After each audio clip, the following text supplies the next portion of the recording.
घोळ घालणे म्हणजे माझ्या आवडीचं काम.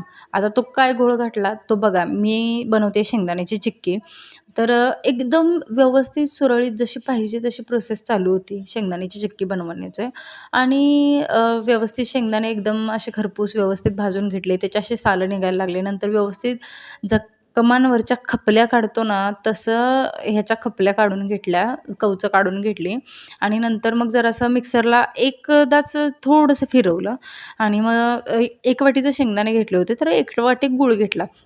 आणि त्यानंतर जरासं 1 चमचा तूप टाकलं. बाकी काहीसुद्धा म्हणजे ह्या 3 गोष्टी सोडल्या तर बाकी काहीसुद्धा घेतलं नाही.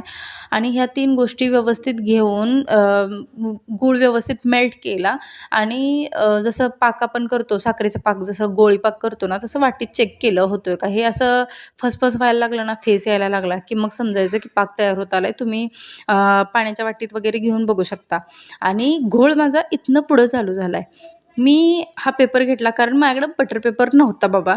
तर हा पेपर घेतला. हा जो आपण चपातीला वगैरे रॅप करून ठेवतो तो पेपर आहे. तर हा पेपर घेतला आणि त्याच्यानंतर आता माझा इथनं पुढचा घोळ बघा तुम्ही.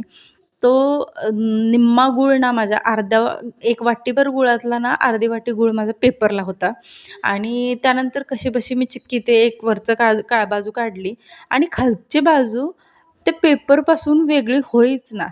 कसं तरी करून एवढा सगळा मी पेपर काढला आणि पुढचा उद्योग सुरीने केला मग मी.